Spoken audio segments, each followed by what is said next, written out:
Hi, thanks for listening. We're back on MDP Radio and we have a couple special guests today and they will be describing briefly what we've done in MDP over the past months. Can you give me a brief overview of the role of ethics in business?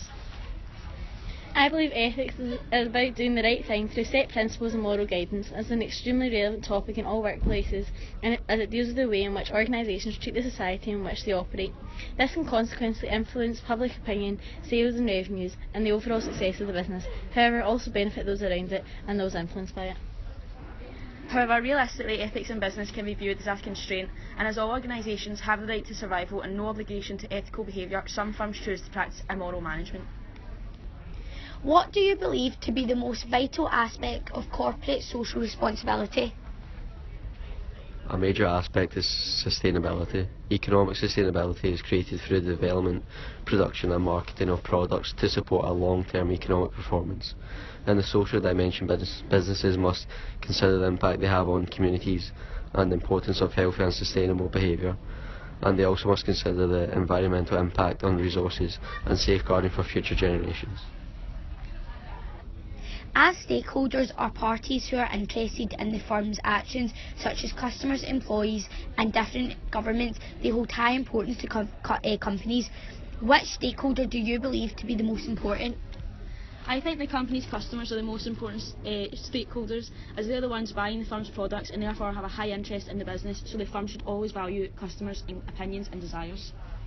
I would disagree, as I believe competitors are probably the most important stakeholders, as a business should always be aware of their competitors and their actions and how they can be continually better. That said, it is important that all businesses take into consideration the society around them and all stakeholders in their internal and micro environments. What is your opinion of social, environmental, ethical governance? Social, environmental, ethical governance can be a huge benefit to firms. However, things can go wrong, such as bribery, coercion and inside trading, not to mention the accumulation of profits by illegal means. This means it can have an opposite effect on businesses to what is desired. Social, environmental, ethical governance requires clear communication, conformance with laws and principles of fairness, as without which it can become something completely unethical. In reality, human greed and the pressure to earn profits can overrule morals and principles, which can lead to disadvantages for society.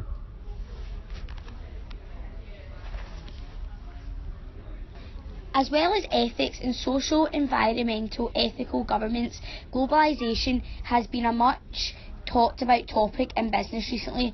Do you believe that the advantages of globalisation outweigh the disadvantages?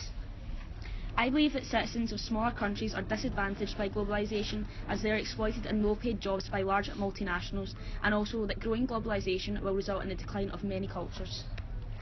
I believe that the advantages outweigh the disadvantages, as although currently globalisation is dominated by a few major powers, it should give smaller countries and organisations the opportunity to work together to gain more power and influence in international markets. Another important aspect of a business is the way in which they deal with crisis. Many companies were negatively affected by the collapse of the Lehman Brothers, which had a rippling effect and created a worldwide financial crisis. Do you believe this was an economic issue or a management issue? I believe it was an economic issue, as the economy was well monitored, so the banks created too much money, which led to an increase in borrowers and house prices. However, I believe it was a management issue as banks began to give anyone any type of loan they desired, which some of whom would be unable to pay. All the management wanted to do was increase their own earnings, which was unfair and unethical and became a huge detriment to society.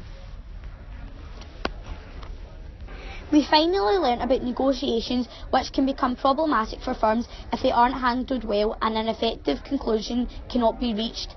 What approach to negotiations do you believe to be most successful? Fair negotiations between any organisations are crucial for any successful deal. Negotiations must be mutually beneficial for all parties, and sometimes there must be a compromise, otherwise a deal cannot go forward. I believe that an integrated approach is best, which uses facts and figures and sensible arguments with a hope of a result of mutual gain. Thanks so much for listening, everyone, and I'd like to thank our special guest. Now, next up, we have Little Mitch, Shout Out to My Ex. This is a shout out to my ex. I'm here with some other chick.